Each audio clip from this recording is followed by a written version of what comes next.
Hello there, many thanks for joining us in News on the Hour on Plus TV Africa. I'm David Alabi and here are the stories making the headlines. Now we begin our news bulletin with reports from across Nigeria. Party politics first. The All Progressives Congress on Wednesday begins the sale of expression of interest in nomination forms to its aspirant for the 2019 elections. The APC in a statement on Tuesday said that during the sales of forms, which would end on the 10th of September, a presidential aspirant will pay 45 million naira as against 55 million naira, reportedly fixed by the party last week. With the sale of the forms closing on Monday, it means those seeking elective posts on the platform of the APC have 6 days to pay the fees. According to the party, each presidential aspirant will pay 5 million naira for expression of interest form and 40 million naira for nomination form.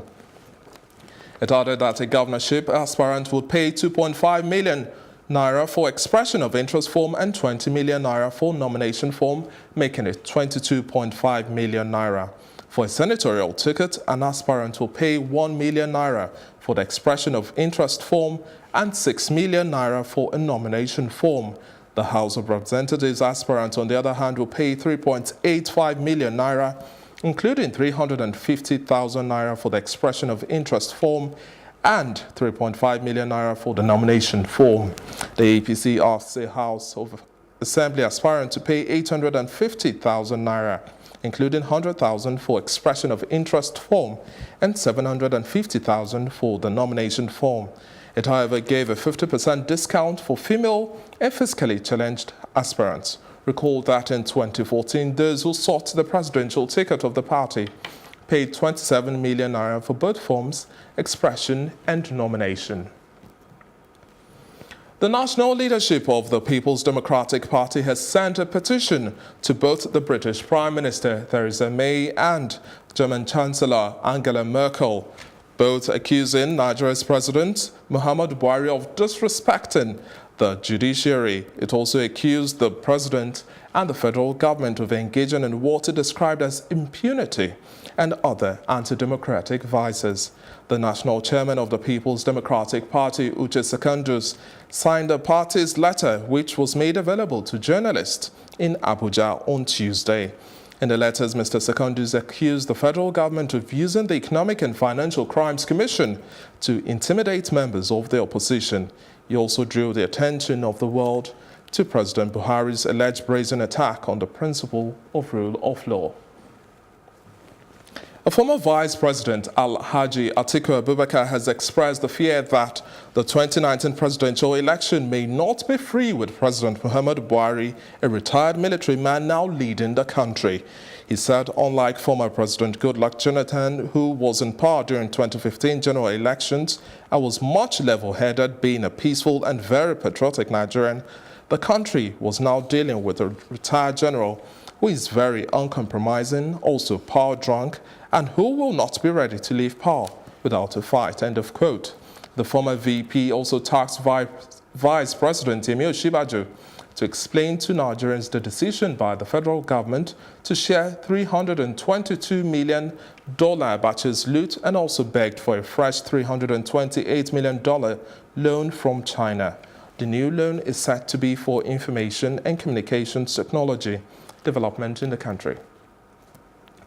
A former governor of Cross River State, that's Nigeria South, Donald Duke, has purchased the form to run for presidency. Donald Duke picked the expression of interest form to contest for the presidency on the platform of the Social Democratic Party, SDP. The former governor, while addressing journalists at the SDP Secretariat in Abuja on Tuesday, said he decided to leave the main opposition party, PDP, after 20 years because it lost focus. Mr. Duke also questioned the decision of the PDP to zone the presidency to the north. The former governor lamented the high rate of poverty and unemployment in the country and berated the ruling All Progressives Congress for failing to improve the lives of Nigerians. And now reactions have continued to trail the raid of the home of 92-year-old former lawmaker and former Minister of Information Edwin Clark by armed policemen. While the action has been condemned by youth groups notable from Nigeria's south region of the country, the police has denied the order for the raid, which came from the Office of the Inspector General of Police, and subsequently detained the officers involved. Our correspondent, Amadinui, tells us more. 3 Hills Selassie Street, Asokoro, Abuja, the home of Nigeria's former federal minister, Edwin Clark. Information available says the residence had just been raided by armed security personnel. This was confirmed by Mr. Clark himself. Yeah, this is my bedroom. See the way I'm dressed. And they came to inform me that policemen they came with a search warrant. They want to search that from IG's office. I said, well, let them come. So they came, 4 of them. Some were down. There are 2 vehicles outside, filled with policemen. Behind me is the residence of former federal minister and former lawmaker, Mr. Edwin Clark. Information reaching Plus TV Africa earlier on stated that the residence had been taken over by armed security personnel. Plus TV arrived on the scene, but realized that the security operatives had left. Mr. Clark confirmed their presence, but says that their visit was not only embarrassing, but also an assault and an affront on his dignity as a Nigerian and a very, very senior citizen. I think we all belong to one country, and people should respect us. Respect age, respect position. I've always said that when you are 70 and above, you are the departing lunch. Nothing should stop you from saying what you should say in the interest of your country. Now I'm going to 92. This time I'm going to stop talking about Nigeria. The coalition of former Niger Delta agitators also quickly condemned the raid, saying it was misdirected. When the Niger Delta Avengers were bombing, other militant groups were bombing oil pipelines, he took it upon himself and said, come, my children, this is not the time for us to approach government with violence or destruction of oil facilities. He took it upon himself, called many of us and said, come, our children, we should make sure we embrace peace. However, in a swift reaction, the Nigeria Police Force denied the order for the raid came from the Office of the Inspector General of Police. It said in a statement, I quote, "The force wishes to categorically state that the Inspector General of Police is not aware and did not order the raid of the residence of elder statesman Chief Edwin Clark. Consequently, the Inspector General of Police has directed the detention and investigation of the 4 police personnel and the informant involved. The outcome of the investigation will definitely be made public." End of quote. Plus TV Africa will continue to keep a tab on this story as it unfolds. Amadin Uyi, Plus TV Africa. And away from that development now, leading TV content producers in Nigeria are set to explore greater opportunities in the industry for greater profit, global acceptance and recognition. Plus TV Africa's correspondent Ifeyiwa Aronu tells us a little more about this. With optimism mixed with passion to do more, top local and international TV business executives converged on Protea Hotel, Ikeja, Lagos for the Nigeria International Film Festival. The summit, with a theme, Bridging the Gap, Film Business, afforded opportunity to chart the way forward for the industry and to deliberate on issues affecting TV content production in Nigeria. In the present global media production space, opportunities in the media industry in Nigeria appear endless. For Nollywood, there's huge opportunities, both within the country and globally. I think that we are having more income because our films are getting better. That's the truth. Our films are getting better. Thanks to social media, the world is smaller. What has happened, and which is good, I think is quite good, is that people have discovered that we can have locations, we can have our clusters there and do our films. And, you know, it sort of speaks to the people, the areas like in the north, Kano, the Kannywood, as we call it, they have their own market in millions and millions and millions. Piracy remains a major challenge to profitable film production in Nigeria, But there are other challenges as well. It's a major issue because you can release a movie today and it's on the streets within a week or in less than a week. In fact, in some cases, the same day as released, the movie is on the streets. We are very mindful of the technical quality, the sound, the pictures, because if you have a good story to tell and you're not telling it the way people will understand or even see what they're watching. The peculiar needs of the local audiences may be downplayed, but the content producers say everyone is being carried along. I think the content industry is growing in Nigeria. It is, in 5 years' time, it's going to be very, very huge. So anybody who is doing content and doing it very well and professionally with an idea of reaching out to the global appeal that we seem to have in our storytelling, anybody doing those kind of content is going to make a whole lot of money. Your primary market is Nigeria, all right? So you must cater to your primary market and your film must have an identity. The Nigerian film industry cannot thrive if the system fails to give new entrants reasonable support and encouragement. There's a verse in the Bible where David encourages himself in God. That's what you have to do. You could see the caliber of film producers that were there and all that they had to say about the Nigerian film industry. I'm very positive that the Nigerian film industry will grow bigger. Content production should be encouraged, funded and promoted by the government and relevant agencies. Ife Arono for Plus TV Africa. The rest of the news at this hour continues in just a moment. Do stay with us.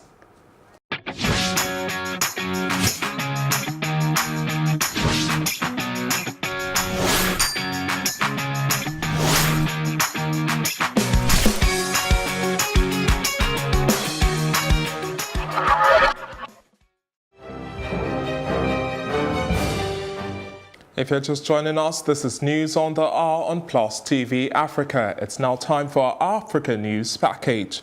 Now, Malian President Ibrahim Boubacar Keïta promised on Tuesday to address the deteriorating security caused by an Islamist insurgency and inter-ethnic clashes as he sworn in for a second 5-year term. Hundreds of supporters and local politicians attended the ceremony in the capital, Bamako, which followed Keïta's landslide victory last month in an election marred by militant attacks and claims of fraud by his opposition rival. Mali has been in turmoil since Tuareg rebels and loosely allied Islamists took over the desert north in 2012. French forces intervened the following year to beat back the militants, but they have since regrouped. And a ceasefire agreement in Tripoli has been reached under the auspices of Ghassan Salame. That's the top United Nations official in Libya. The UN support mission in Libya has announced. According to a tweet posted on the mission's official Twitter account, the agreement aims to end all hostilities, protect civilians, safeguard public and private property. UNHCR Charlie Yaxley said the use of heavy weapons and shelling in civilian neighborhoods had caused death, destruction and displacement and is of great concern. Tripoli's Meitiga International Airport, which has been closed since violence flared up, would also be reopened under the deal. The accord was signed by representatives of the Government of National Accord, GNA, military commanders, security apparatuses, and armed groups present in and around Tripoli. And now human rights group Amnesty International has accused South Sudan's government of torturing hundreds of detainees during the civil war, which began in the year 2013. Quote, people in South Sudan have been arrested for their political and ethnic affiliations and are then subjected to unimaginable suffering, sometimes leading to death. That's according to Save Magango, Amnesty International's Deputy Director for East Africa, the Horn and the Great Lakes. The rights group say many of them are political detainees accused of being linked to the opposition, and there have been cases of detainees being sexually assaulted. Amnesty says the South Sudanese government has become increasingly intolerant of any form of criticism. It's now time to take another quick break. When we return, the rest of the news continues.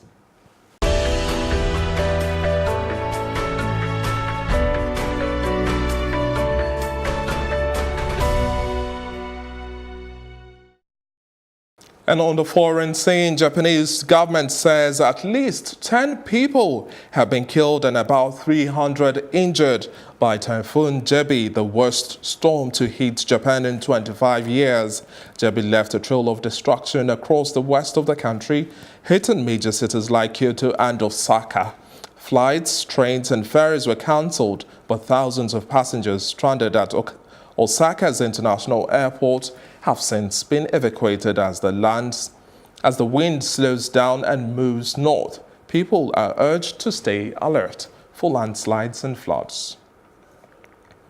And US President Donald Trump has once again blasted CNN and NBC's news yet again in a tweet on Tuesday, criticizing NBC's handling of a story on movie producer Harvey Weinstein and suggesting a look at their license without specifying what exactly he was calling for.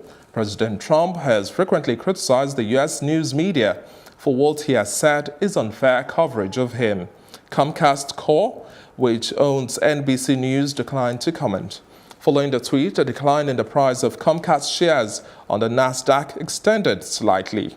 The U.S. Federal Communications Commission did not immediately comment on the tweet, but in October, the FCC's chairman said the agency does not have authority to revoke broadcast licenses over editorial decisions. And in South Korea, envoys held talks in North Korea on Wednesday to finalize details on a third North-South summit to be held this month, amid stalled talks on denuclearization between the North and United States. South Korean officials hope that a one-day visit will revive momentum after a broad but unspecific agreement on denuclearization between the United States and North Korea at a Singapore summit in June. Those talks have stalled since U.S. President Donald Trump cancelled Secretary of State Mike Pompeo's trip to North Korea last month. It's now time to talk business with Edith Young as she brings us the latest updates.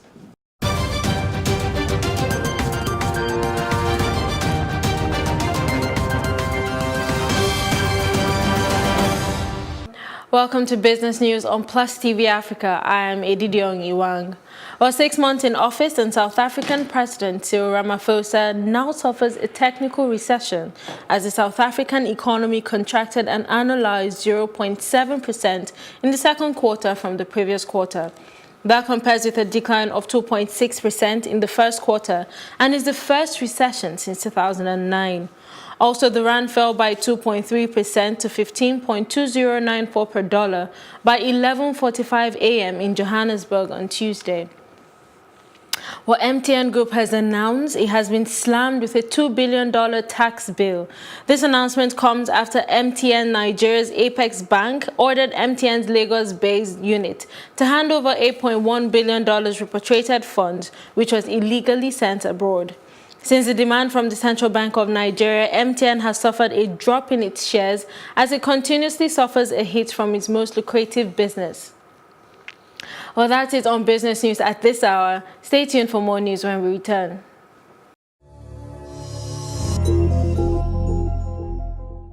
And in entertainment news, American country music legend Dolly Parton is to be honored by a charitable wing of the Recording Academy called Music Cares. The announcement was made on Tuesday by the Academy, and Parton would be honored on the 8th of February 2019, with the Grammys taking place 2 days later. Recording Academy President Neil Portnow said in a statement, and I quote, "Dolly Parton has always been and continues to be a courageous trailblazer and indomitable inspiration for creators and artists." Music Cares said it distributed more than $6.4 million among some 8,500 members of the music industry in the last year. And Bill Cosby's Hollywood Walk of Fame star has been vandalized again for the second time in 4 years. A picture shared on Twitter with the picture of the star with the words "serial rapist" written on it. According to LA Times, LAPD officer Mike Lopez said the police found out about the vandalism at about 5:30 a.m. on Tuesday, but it is still unclear when the words were written. In April, Cosby, after a retrial, was found guilty of drugging and sexually assaulting a woman in his Pennsylvania home in 2004. Dozens of unidentified women have also accused Cosby of sexual misconduct. It's now time to talk sports.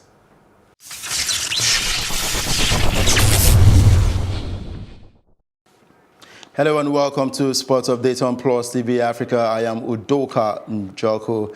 Well, recent event happening in the Nigerian Football League and of course the Super Eagles of Nigeria. We're hearing that the NFF Committee on Ethics and Fair Play has placed a one-year ban from all football-related activities on Super Eagles chief coach Salisu Yusuf following its consideration of a complaint by the NFF as well as the coach's defense of a video documentary in which he was seen to accept the sum of $1,000 from an undercover reporter posing as a player's agent.